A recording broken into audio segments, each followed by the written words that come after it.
स्वागत है आपका हमारे यूट्यूब चैनल कम्पिटिटिव और सॉल्यूशन में। फ्रेंड्स, आज का हमारा सब्जेक्ट है क्लास 6 का साइंस, जो एनसीईआरटी का है। इसमें आपको हर एक चैप्टर का जो है बारी-बारी से डिस्क्राइब करके बताया जाएगा। ठीक है। और अध्याय 1 है जिसका नाम है भोजन यह कहाँ से आता है। भोजन यह कहाँ से आता है। यहाँ दिया गया है, आज आपने अपने घर में क्या खाया था? पता लगाइए कि आपके दोस्त ने आज क्या खाया था। क्या आपने कल और आज एक ही प्रकार का आहार लिया था? क्या यह सत्य है कि अलग-अलग समय में हम भिन्न-भिन्न प्रकार का आहार लेते हैं? तो हाँ, सही है। अलग-अलग समय में क्या करते हैं हम लोग? अलग-अलग प्रकार का भोजन लेते हैं। ठीक है। क्वेश्चन दिया गया है, यहाँ पर टॉपिक विभिन्न खाद्य पदार्थ। आज इसके बारे में हम चर्चा करेंगे। इससे पहले यहाँ पर दिया गया है, अपने भोजन में हम अनेक प्रकार की चीजें खाते हैं। ठीक है। जैसे चित्र 1.1,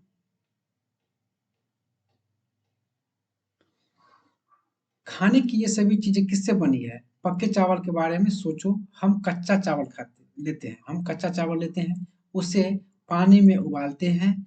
इससे तैयार करने में हमें दो पदार्थों का संघटकों की आवश्यकता होती है। यानी कि हम जो चावल बनाते हैं, ठीक है, तो चावल बनाने के लिए हम क्या करते हैं? दो पदार्थ का इस्तेमाल करते हैं। ठीक है। तो दो पदार्थ का इस्तेमाल करते हैं, वो कौन सा चीज? सबसे पहला तो हो गया पानी, दूसरा हो गया चावल। ठीक है। तब उसको क्या करते हैं? हम उबालते हैं, तब जाकर हमको प्राप्त होता है क्या? खाने वाला चावल। ठीक है। यानी कि पका हुआ चावल प्राप्त होता है। दूसरी ओर कुछ तैयार करने में हमें कई संगठकों की आवश्यकता होती है। संगठकों का मतलब हो गया आपका पदार्थ। यहाँ ध्यान देंगे, संगठकों कहीं कहीं पर लिखा रहेगा, कहीं कहीं पदार्थ लिखा रहेगा, इस बात पर भी ध्यान देना है। दूसरी ओर कुछ भोजन तैयार करने में हमें जो है कई संगठकों यानी कि पदार्थों की क्या हो जाती है? आवश्यकता होती है। यदि हम सब्जी बनाना चाहते हैं तो हमें अलग-अलग कई प्रकार के कच्ची सब्जियाँ, नमक, मसाला, तेल आदि की क्या हो जाती है? आवश्यकता होती है। यानी ध्यान देना यहाँ पर, जो अगर हम चावल बनाते हैं तो एक कच्चा चावल पानी का इस्तेमाल करते हैं, उससे हम क्या करते हैं? पका हुआ चावल प्राप्त करते हैं। और कई प्रकार के जो भोजन बनाते हैं हम लोग, तो इसमें भिन्न प्रकार के पदार्थों की आवश्यकता होती है। जैसे मान लीजिए हम सब्जी बनाते हैं, तो सब्जी बनाने के लिए किस-किस चीज़ का ज़रूरत हो रहा है? तो नमक, मसाला, तेल। ठीक है। यहाँ दिया गया है विभिन्न प्रकार यानी विभिन्न खाद्य पदार्थ के बारे में कि आप कलापूर्ण में दिया है। विद्यालय में अपने दोस्तों से उन खाद्य पदार्थों की जानकारी प्राप्त कीजिए जो वे पूरे दिन में खाते हैं। यदि वे विभिन्न राज्यों के रहने वाले हो तो उनसे भी यह जानकारी प्राप्त करने का प्रयास कीजिए। अपनी नोटबुक में सारणी 1.1 की तरह यथासंभव अधिक से अधिक दोस्तों द्वारा खाए जाने वाले विभिन्न खाद्य पदार्थों की जानकारी प्राप्त कर सूचीबद्ध कीजिए। यहाँ पर दिया गया है, जो अपने आपका जो फ्रेंड है इस विद्यालय में, उनसे जो है बातें कीजिए और जानकारी प्राप्त कीजिए जो पूरे दिन में वो क्या खाते हैं। और वो अलग यानी दूसरे राज्य से आए हुए हो तो उनका भी स्थिति जानने का प्रयास कीजिए। ठीक है। क्रियाकलाप 2 में दिया हुआ है कि सारणी 1.1, यहाँ पे सारणी दिया गया है 1.1, वही है यहाँ पर सारणी 1.1। ये हो गया आपका सारणी। ठीक है।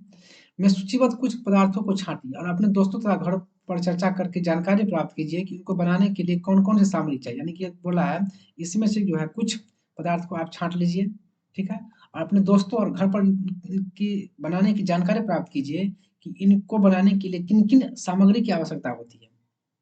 इनको सारणी 1.2 में सूचीबद्ध कीजिए। वस्तु का नाम, उसमें प्रयुक्त कच्ची सामग्री का कुछ उदाहरण सारणी 1.2 में दिए गए हैं। कुछ अन्य को सूची में जोड़िए। यहाँ दिया गया है सारणी 1.2 में खाद्य व्यंजन और उनकी कच्ची सामग्रियाँ। ठीक है।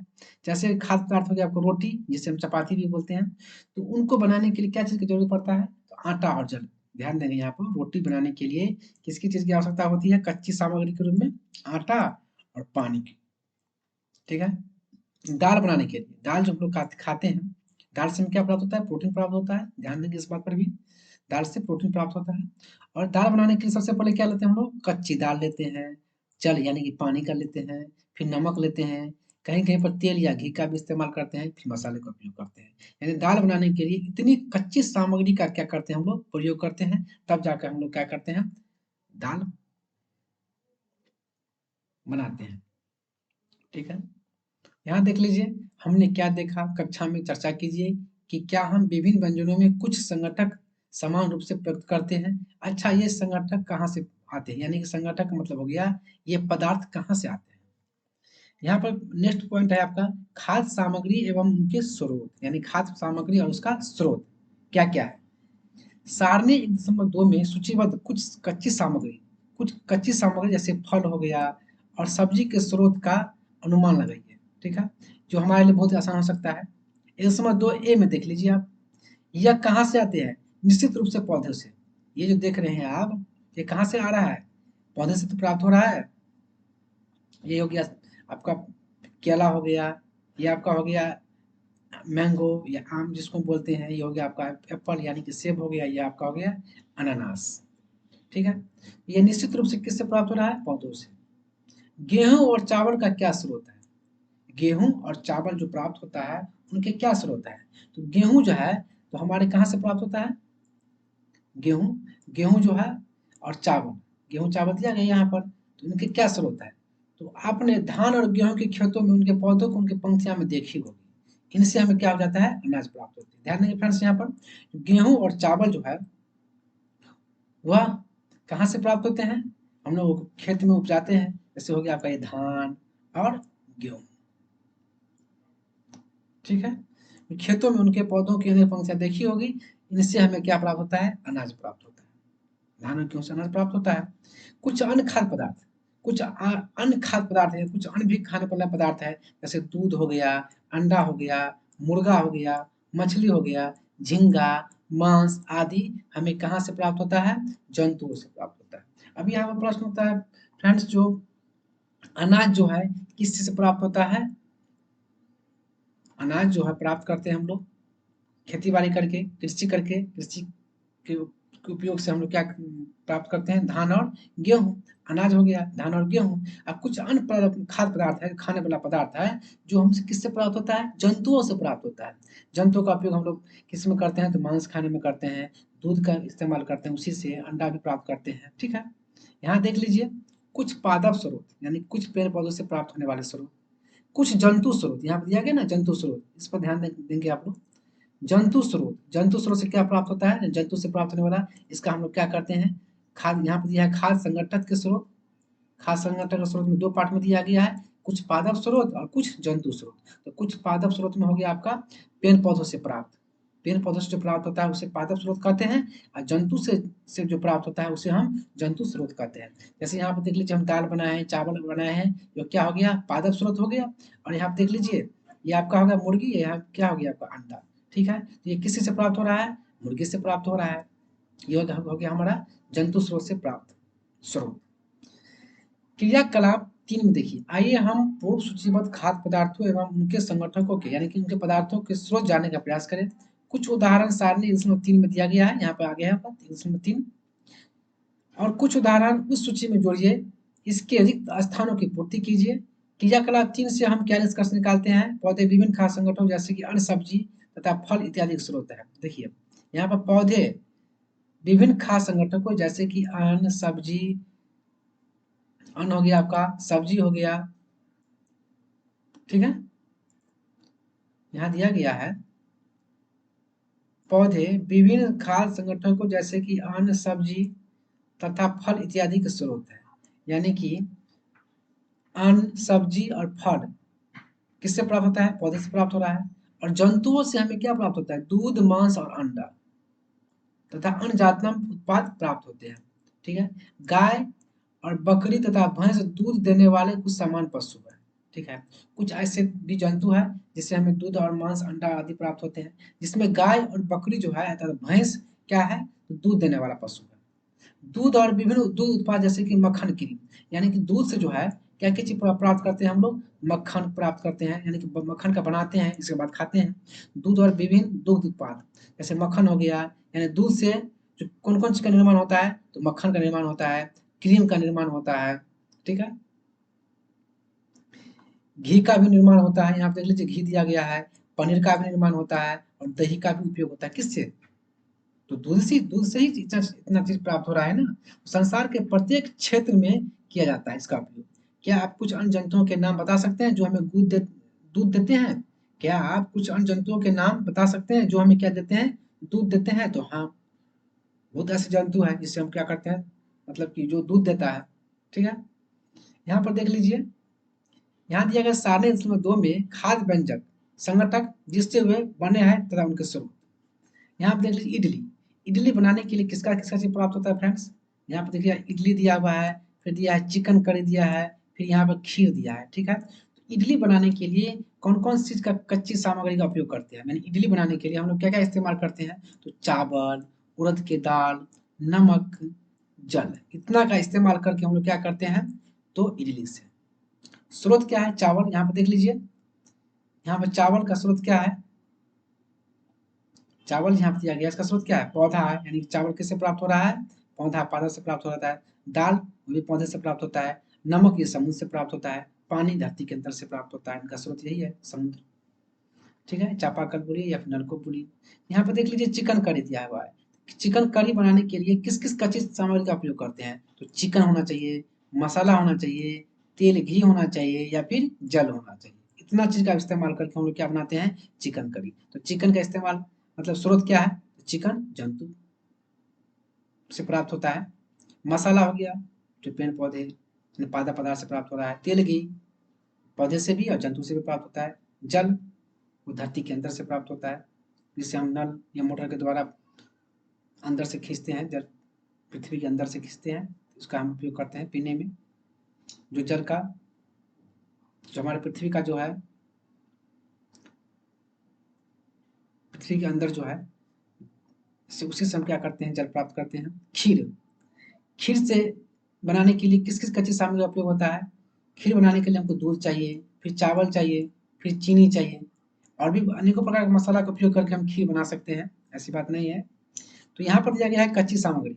तो कच्ची सामग्री में खीर बनाने के लिए दूध, चावल और पानी चाहिए। तो ये दूध कहाँ से प्राप्त होता है भाई? जंतु से। चावल पौधा से, इस पर भी ध्यान देना है। चावल यहाँ पर देख लीजिए पौधा से प्राप्त हो रहा है। चिकन जंतु से प्राप्त हो रहा है। तेल घी पौधे और जंतु से प्राप्त हो रहा है। दूध जंतु से प्राप्त हो रहा है। चावल पौधा से प्राप्त हो रहा है, इस पर ध्यान देना है।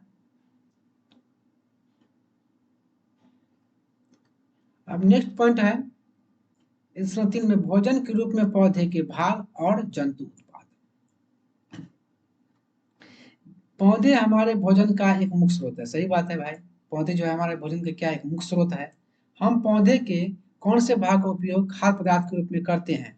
ठीक है, हम पौधे के कौन से भाग का उपयोग खाद्य पदार्थ के रूप में करते हैं? यानी कि हम जो, यानी पौधे जो हमारे भोजन का मुख्य स्रोत है, तो उस पौधे के किस भाग का जो है हम लोग उपयोग खाद्य पदार्थ के रूप में करते हैं? तो हम पत्तियों वाली अनेक सब्जियां खाते हैं। कुछ पौधे के फलों को भोजन के रूप में खाते हैं, यानी कुछ ऐसे पौधे हैं जिनका फल जो है हम लोग क्या करते हैं? भोजन के रूप में खाते हैं। कभी हम जड़ खाते हैं, कभी तना। ठीक है, इतना बात पर ध्यान देना है आपको। तो कभी जड़, कभी फल, कभी पत्ती, कभी तना, कभी पुष्प, कभी फूल का भी हम भोजन के रूप में खाते हैं। ठीक है, कभी कभी कभी आपने सीताफल, जिसे हम काशी फल कहते हैं, ध्यान दीजिए सीताफल को क्या कहते हैं? काशी फल।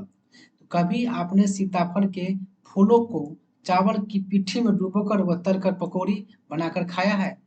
फ्रेंड्स हम तो कभी नहीं खाए हैं। आप लोग अगर खाए हो तो जरूर कमेंट करके बताइएगा।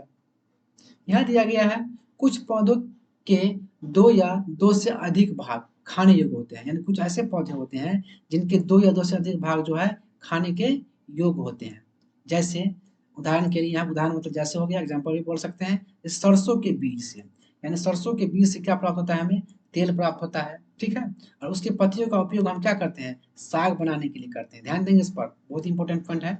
जो कुछ ऐसे पौधा है जिसका उपयोग हम 2 से अधिक खाने के योग में करते हैं। जैसे मान लीजिए यहाँ पर सरसों के बीज तो जानते होंगे।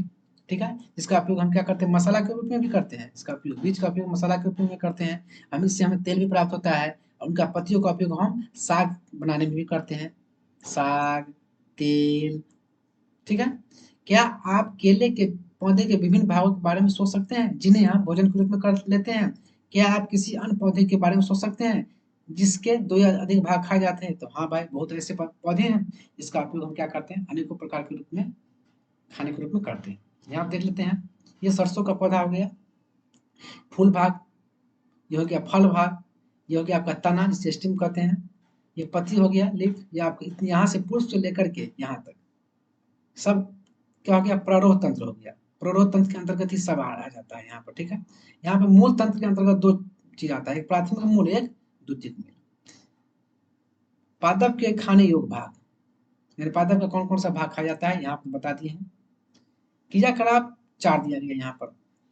सारणी 1.3 में सूचीबद्ध सभी खाद्य पदार्थों में से उन संगठनों को छांटें जिनका मुख्य स्रोत पौधे हैं, ठीक है। 1.3 खोजते हैं, यहाँ आप देख लीजिए 1.3 कहाँ गया भाई, देख लेते हैं। सारणी 1.3 में सूचीबद्ध सभी खाद्य पदार्थों में से उन संगठकों मतलब हो गया पदार्थों को छांटिए जिनके मुख्य स्रोत क्या है, पौधे हैं, ठीक है।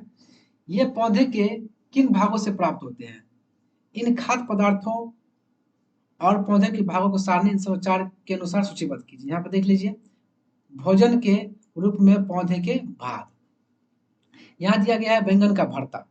तो बैंगन का भरता बनाने के लिए कौन कौन चीज का जरूरत पड़ता है, तो बैंगन का मिर्च मसाले के रूप में कोई अन्न, ठीक है। ये बैंगन कहाँ से प्राप्त होता है, यानी कि पौधे के किस कौन सा भाग है, यहाँ जो दिया गया है बैंगन, बैंगन का जो हम भरता बनाते हैं तो ये बैंगन जो है पौधे के किस भाग से प्राप्त होता है, यानी कौन सा भाग खाते हैं, फल भाग, ये फल भाग हो गया। मिर्च मसाले का कोई अन्न, फल भाग हो गया, ठीक है। तेल, मूंगफली, सरसों, सोयाबीन या किसी अन्य पौधे से क्या प्राप्त करते हैं, बीज भाग से, पौधे के बीज भाग से तेल, मूंगफली, सरसों, सोयाबीन प्राप्त करते हैं। यहाँ ध्यान देंगे, पौधे के फल भाग से क्या करते हैं, बैंगन, मिर्च मसाले जो भी हो। यहाँ पर देख लीजिए पौधे के बीज भाग से तेल, मूंगफली, सरसों, सोयाबीन आदि प्राप्त करते हैं, ठीक है। नेक्स्ट यहाँ देख लीजिए चना एवं अंकुरित चना, ये चना हो गया, फिर उसको क्या किए हैं, अंकुरित करके अंकुरित प्राप्त किए हैं। यहाँ पर देख लीजिए, क्या आप जानते हैं कि शहद कहाँ से आता है, शहद, शहद कहाँ से आता है, जैसे हम लोग हनी कहते हैं, हनी, हनी मीन्स क्या होता है, शहद। तो शहद कहाँ से आता है या यह कैसे उत्पादित होता है, क्या आपने एक मधुमक्खी का छत्ता देखा है, तो शहद किससे प्राप्त करते हैं हम लोग, मधुमक्खी से, ठीक है। ऐसे तो आर्टिफिशियल भी है, आर्टिफिशियल से भी बनाया जाता है, लेकिन यहाँ पर प्रकृति के बारे में बताया गया कि शहद कहाँ से आता है। शहद जो है वो मधुमक्खी से प्राप्त होता है, मधुमक्खी की छत्ता से प्राप्त होता है। जहाँ बहुत सी मधुमक्खियाँ भिन्न भिनाया करती है, मधुमक्खियाँ जो है फूलों के मकरंद से, बहुत ही इंपॉर्टेंट पॉइंट है, मधुमक्खियाँ जो है फूलों के मकरंद से एकत्रित करती है और इसे अपने छत्ते में भंडारित करती है, बहुत ही इंपॉर्टेंट पॉइंट है फ्रेंड्स। जो शहद जो है, शहद जो हम लोग खाते हैं वो कहाँ से प्राप्त होता है, तो वो मधुमक्खी के छत्ते से प्राप्त होता है। मधुमक्खियों को छत्ता तो आपने देखे ही होंगे, वो जो वहाँ पर बहुत सी मधुमक्खियाँ जो है हमेशा भिन्न भिनाया करती रहती है। मधुमक्खियाँ जो है फूलों से मकरंद, मकरंद मतलब हो गया मीठे रस, मकरंद मतलब क्या हो गया, मीठे रस। तो फूलों के मकरंद को क्या करते हैं, यानी मीठे रस को क्या करती है, वह एकत्रित करके रखती है, यानी कि जमा करके रखती है और इसे अपने छत्ते में क्या करती है, छत्ते में ही भंडारित करती है, ठीक है। यहाँ पर दिखा देते हैं, ऑप्शन दिया है फिगर में, छत्ते में क्या करती है, वो भंडारित करती है। फूल और उनका मकरंद वर्ष के केवल कुछ समय में ही उपलब्ध होते हैं, स्वाभाविक है, जब फूल जिस महीना में प्राप्त होगा उसी महीना में उससे क्या करेगा, उससे रस चूसेगा। तो फूल और उनका मकरंद जो है वर्ष के केवल कुछ समय में ही उपलब्ध होते हैं, अतः मधुमक्खियां इस मकरंद का क्या करती है, भंडारण कर लेती है ताकि पूरे वर्ष इसका उपयोग किया जा सके। हम ऐसे छत्तों में मधुमक्खियों द्वारा भंडारित भोजन का शहद के रूप में क्या करते हैं, उपयोग करते हैं। खास करके यह जो अपना छत्ता में जो रखे रहता है भंडारित करके, वो अपने एक वर्ष का भोजन के लिए वो रखे रहता है, जो समय आने पर अगर भोजन प्राप्त न हो तो उसी को क्या कर सके, वो खा सके, ठीक है। हर इंसान भी अपने भोजन को स्टोर करके रखता है ना, तो मधुमक्खी है तो वो रख लिया तो अच्छी बात है, ठीक है। नेक्स्ट है आपका, जंतु क्या खाते हैं, जंतु क्या खाते हैं। क्या आपने घर में कोई ऐसा पालतू पशु, क्या आपके घर में कोई ऐसा पालतू पशु पशु है जिसकी आप देखभाल करते हो, जैसे कुत्ता, बिल्ली, भैंस या बकरी, ये तो कंटिन्यू आप लोग देखते ही होंगे। फिर आपको इसकी जानकारी भी अवश्य होगी कि आपका पालतू जानवर क्या खाता है, अन्य जंतु क्या खाते हैं। क्या आपने कभी गिलहरी, कबूतर, छिपकली या छोटे से कीट को खाना खाते देखा है, जरूर देखे हैं। ठीक है। यहाँ पर जंतु क्या खाते हैं, ये टॉपिक से पहले एक टॉपिक यहाँ पर दिया गया है, चना एवं अंकुरित चना, इसके बारे में कुछ जान लेते हैं। क्रियाकलाप 5 के अनुसार मूंग अथवा चने के कुछ सूखे बीज लीजिए, यानी कि अंकुरित कैसे होता है फ्रेंड्स, इस पर ध्यान देना है आपको। ये अंकुरित जो हो गया, पहले यह था साबुत मूंग था, यानी कि पूरा खुला मूंग था, फिर उसको अंकुरित कैसे करके इस प्रकार अंकुरित हो गया, इसके बारे में पता करना है। मूंग अथवा चने के कुछ सूखे बीज लीजिए। अब इनमें से कुछ बीजों को जो है जड़ से भरे एक पात्र में डाल दीजिए और एक दिन के लिए छोड़ दीजिए। अगले दिन जल को पूरी तरह निकाल दें और बीजों को गिलास में रहने दें। उन्हें एक गीले कपड़े में लपेट कर एक और क्या कर दीजिए, रख दीजिए। अब क्या आप बीजों में कुछ परिवर्तन देखते हैं? क्या एक छोटी सी सफेद संरचना बीज से बाहर निकल आती है? देखिए यहाँ पर होता क्या है, सबसे पहले क्या कीजिए, तो गिलास ले लीजिए या कटोरा हो या बाल्टी हो, जो भी हो, उसमें क्या कर लीजिए, थोड़ा पानी ले लीजिए। पानी में क्या कर दीजिए, मूंग हो या फिर चना हो, जो भी, उसको डाल दीजिए और उसमें डालने के बाद क्या कीजिए, एक दिन छोड़ दीजिए उसको। एक दिन, 2 दिन, जहाँ जब भी कम से कम 2 से 3 दिन छोड़ दीजिए। यहाँ पे दिया है 1 दिन, तो 1 दिन ही छोड़ कर देखिएगा। 1 दिन छोड़ दीजिए, फिर क्या करना है उसको, उसमें से उसको साफ करके ताज़ा पानी से उसको बाहर निकाल दीजिए और पानी को बाहर निकालने के बाद उसको ऐसे ही रहने दें, ठीक है? फिर क्या कर कीजिए, जो एक गीला कपड़ा ले लीजिए, गीला कपड़ा, भींगा हुआ कपड़ा, जैसे गीला मतलब हो गया भींगा हुआ कपड़ा, उसमें क्या कीजिए, जितना भी बीज है उसको उसमें डाल करके और लपेट कर साइड में रख दीजिए कहीं पर। फिर इसको 1 दिन के बाद देखिएगा, उसमें से कुछ सफ़ेद संरचना निकल जाती है। यहाँ देख लीजिए, सफ़ेद-सफ़ेद दिखाई पड़ रहा है, ये सफ़ेद, यहाँ पर देख लीजिए, ये सफ़ेद सब दिखाई पड़ रहा है, सफ़ेद सब, यही सब है, ठीक है? ये सफ़ेद है ना, सफ़ेद सब, वही हो गया अंकुरित। जो बीज से क्या होती है, बाहर निकलती है। यदि हाँ, तो बीज अंकुरित हो गया है। यदि आप सफ़ेद-सफ़ेद देख रहे हैं, इसका मतलब बीज क्या हो गए हैं, अंकुरित हो गए हैं। यहाँ पर देख लीजिए, 1.5 व 6 में, ये 5 हो गया, और 6 आपका कहाँ गया? यहाँ पर देख लीजिए, 6 में दिखाई पड़ रहा है यहाँ पर। चलिए, अब आगे बढ़ते हैं। यदि नहीं तो बीजों को पानी में धोएं, पानी निकाल दें और गीले कपड़े ढककर अगले दिन के लिए उन्हें छोड़ दें। अगर 1 दिन में नहीं, अगर बीज अंकुरित हो जाता है, तो फिर धो करके फिर पानी निकाल दीजिए और फिर गीले कपड़े में डाल करके देखिए, 100% जो है अंकुरित हो ही जाएगा। क्या उस दिन आपको बीजों से बाहर निकलता हुआ छोटा-सा अंकुर दिखाई देता है? अंकुरों को सावधानी से धोकर आप इन्हें खा सकते हैं या उबाले भी जा सकते हैं। इनमें कुछ मसाले मिलाने पर खाने के लिए स्वादिष्ट अल्पाहार तैयार हो जाता है, स्वाभाविक है। चलिए आगे बढ़ते हैं। ये हो गया गिलहरी अखरोट खाते हुए। इससे पहले जो क्रियाकलाप 6 देख लेते हैं, इसके बाद 7 देखेंगे। क्रियाकलाप 6 में दिया गया है, सारणी 1.5 में अनेक जंतुओं के नाम लिखे हैं। उनमें से कुछ जंतुओं द्वारा खाए जाने वाले भोजन भी लिखे हैं। सारणी में रिक्त स्थानों की पूर्ति करें या कीजिए, ठीक है? जंतु और उनका भोजन देख लीजिए, यहाँ पर दिया गया है जंतु और उनका भोजन, सारणी 1.5 में। यहाँ पर जीव का नाम दिया है भैंस। भैंस द्वारा खाए जाने वाला भोजन, भैंस घास, खली, भूसा, अनाज और पत्ती खाते हैं। बिल्ली छोटे जंतु, पक्षी और दूध। चूहा दाना खा, अनाज जो घर में रहता है वो अनाज खाते हैं। शेर मांस खाते हैं। बाघ मांस खाते हैं। मकड़ी छोटे छोटे कीड़े खाते हैं। छिपकली वो भी छोटे छोटे कीड़े खाते हैं। गाय घास, खली, भूसा, अनाज और पत्ती खाते हैं। मनुष्य तो सर्वहारी है भाई, सब कुछ खाते हैं हुआ, ठीक है? तितली फूलों का रस चूसती है। कौवा कौवा कौवा ऐसा पक्षी है जो दुनिया का हर चीज खाता है, जो भी दीजिए सब वो खा लेता है। अन्न में अन्न भी स्रोत है, ठीक है? ये आप समझ गए होंगे, आशा करते हैं। अब यहाँ क्रियाकलाप 7 में दिया गया है। फिर से सारणी 1.5 को ध्यान से देखिए और इसके जंतुओं को 3 वर्गों में विभाजित कीजिए। उनको बोला है जंतुओं को 3 वर्गों में विभाजित करने के लिए। पहले वर्ग में केवल उन जंतुओं का नाम लिखिए जो केवल पौधे और पादप उत्पाद खाते हैं। यानी कहने का मतलब, वैसे भी जंतु है जो सिर्फ क्या खाते हैं, पौधे खाते हैं, यानी पेड़ पौधे सिर्फ के भोजन के रूप में ग्रहण करता है, तो उन्हें क्या कहते हैं, शाकाहारी जंतु कहते हैं, ठीक है? यहाँ कुछ जंतु ऐसे हैं जो दूसरे प्राणियों को खाते हैं, उनको, यानी इन्हें दूसरे वर्ग में रखते हैं। यानी कि कुछ जंतु ऐसे भी होते हैं जो दूसरे प्राणियों को क्या करते हैं, खाते हैं मांस के रूप में। वो क्या हो गया, मांसाहारी जंतु। ऐसे समझ लीजिए, जो पेड़ पौधे खाते हैं, यानी भोजन के रूप में पेड़ पौधे ग्रहण करते हैं, वो शाकाहारी हो गया। जो मांस मछली खाते हैं वो हो गया मांसाहारी, ठीक है?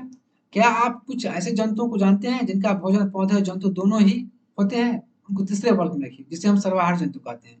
सर्वाहारी जंतु मतलब क्या हो गया? वह भोजन के रूप में पौधे और जंतु दोनों को खाते हैं, वो क्या हो गया? सर्वाहारी जंतु। जैसे मनुष्य क्या है? सर्वाहारी जंतु है।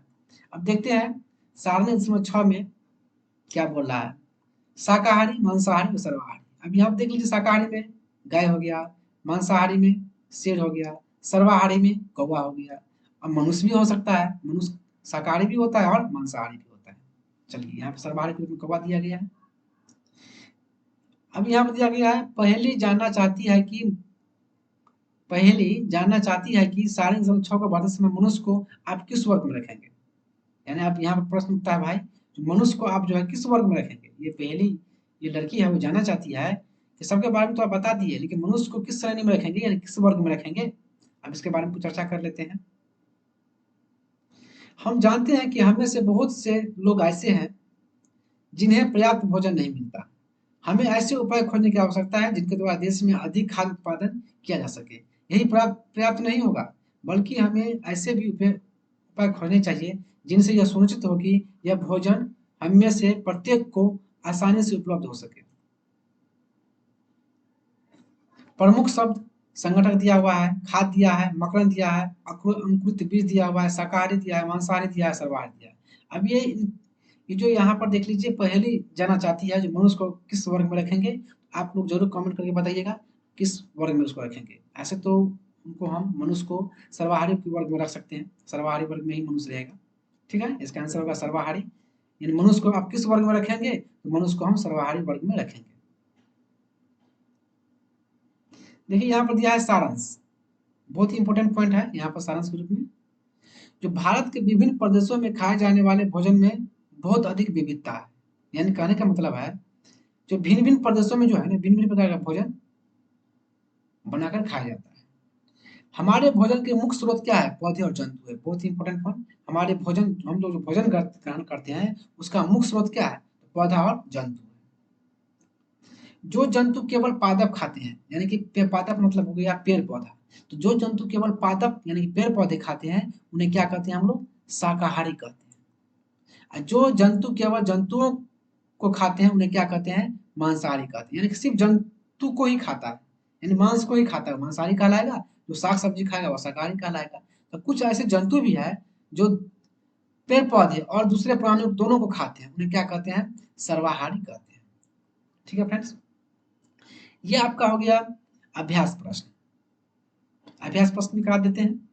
आशा करते हैं फ्रेंड्स ये आपको अच्छे से समझ में आ रहा होगा। ये यहाँ दिया गया क्वेश्चन में, क्या सभी जीवों को एक ही किस्म के भोजन की आवश्यकता होती है? ध्यान दीजिए, क्या सभी जीवों को एक ही किस्म के भोजन की आवश्यकता होती है? नहीं। इसका आंसर राइट आंसर हो जाएगा नहीं। क्यों नहीं होगा भाई? क्योंकि सभी जीव जो है अलग अलग प्रकार के भोजन करते हैं। जो मांसाहारी होगा वो मांस खाएगा, जो शाकाहारी होगा वो शाक यानी पेड़ पौधे को भोजन के रूप में ग्रहण करेगा। ठीक है, जो सर्वाहारी है वो दोनों प्रकार का भोजन ग्रहण करेगा। इसलिए जो है सभी जीवों को एक ही किस्म के भोजन की आवश्यकता नहीं होती है, यानी कि अलग अलग होती है। नेक्स्ट क्वेश्चन है, 5 पौधे का नाम लिखिए। अब बताइए कि इनके कौन कौन से भाग का उपयोग खाद्य पदार्थ के रूप में होता है। यानी बोला है 5 पौधे का नाम लिखने के लिए। इसे आप कमेंट करके जरूर बताइएगा, जो 5 पौधे का नाम कौन कौन सा है और उनका उपयोग हम खाद्य पदार्थ के रूप में कैसे करते हैं। नेक्स्ट क्वेश्चन है, कॉलम 1 में दिए गए खाद्य पदार्थों का मिलान कॉलम 2 से कीजिए। देखिए यहाँ पर दिया गया कॉलम को मिलान करने के लिए दूध, दही, पनीर, घी। ठीक है, दूध, दही, पनीर और घी, ये किस चीज से प्राप्त हो रहा है भाई? ठीक है, दूध, दही, पनीर और घी, ये सभी क्या है? जंतु उत्पाद है। ध्यान देंगे, सभी क्या है? जंतु उत्पाद है। दूध, दही, पनीर और घी। पालक, फूलगोभी और गाजर, पालक, फूलगोभी और गाजर क्या है भाई? ये सब्जियां हैं। ये क्या है? ये सब्जियां हैं। शेर और बाघ, शेर और बाघ क्या है भाई? शेर और बाघ ये दूसरे जंतुओं को क्या करते हैं? खाते हैं। और शाकाहारी क्या खाते हैं? तो पादप एवं पादप उत्पाद खाते हैं। ठीक है, यहाँ क्वेश्चन दिया गया है, दिए गए शब्दों से रिक्त स्थानों की पूर्ति कीजिए। दिए गए शब्दों से रिक्त स्थानों को पूर्ति कीजिए। बाघ क्या है? बाघ, यहाँ पर ऑप्शन में आपको फ्रेंड्स दिया गया है शाकाहारी, पादप, दूध, गन्ना और मांसाहारी, दिया है कि नहीं? अब क्या करेंगे, उसको हम लोग बनाएंगे। बाघ क्या है? इसमें ये शाकाहारी, पादप, दूध, गन्ना और मांसाहारी जो दिया गया ऑप्शन में, उन्हीं को क्या करना है, क ख ग घ अंग में हमें क्या करना है, भरना है। खाली स्थान को, फिल इन द ब्लैंक्स को भरना है। तो देखते हैं हम लोग, बाघ क्या है? बाघ एक डॉट डॉट है क्योंकि यह केवल मांस खाता है। इसका राइट आंसर हो जाएगा, बाघ क्या है भाई? मांसाहारी है। इसका आंसर ये हो जाएगा, क्या हो जाएगा? मांसाहारी है। इसमें क्या भरिएगा आप लोग? मांसाहारी है क्योंकि यह केवल मांस खाता है। हिरण केवल पादप उत्पाद खाता है और इसलिए इसे क्या कहते हैं? हिरण। पादप उत्पाद यानी पेड़ पौधे को खाते हैं, इसलिए इसे क्या कहते हैं? इससे हो गया आपका शाकाहारी। क्या कहेंगे भाई? शाकाहारी। ठीक है, पेड़ पौधे उत्पादित पदार्थ को खाते हैं तो क्या होगा? शाकाहारी ना होगा। शाकाहारी क्या खाते हैं? शाकाहारी जीव जंतु जो शाकाहारी होता है वो क्या खाता है? पादप उत्पाद खाता है। तोता केवल डॉडल उत्पाद खाता है, तोता। देख लीजिए यहाँ पर, तोता हो गया आपका पादप उत्पाद खाता है। इसका राइट आंसर हो जाएगा। जो डॉडट हम पीते हैं वह प्रायः गाय, भैंस एवं बकरी से प्राप्त होता है, इसलिए यह जंतु उत्पाद है। घ नंबर आपका हो जाएगा दूध। ठीक है, जो दूध हम पीते हैं वह प्रायः गाय, भैंस या बकरी से प्राप्त होता है, इसलिए यह जंतु उत्पाद है। नेक्स्ट क्वेश्चन है, हमें चीनी डॉडर से मिलती है। चीनी किस चीज से प्राप्त होता है? चीनी जो हम लोगों को गन्ना से, जिसे हम लोग ईख कहते हैं, इससे हम लोग प्राप्त करते हैं, इससे हमें मिलती है। ठीक है, आशा करते हैं फ्रेंड्स ये वीडियो आपको अच्छा लगा होगा। इसे लाइक और सब्सक्राइब जरूर कीजिएगा। आपका एक लाइक हमें मोटिवेट करता रहेगा। जय हिंद, जय भारत।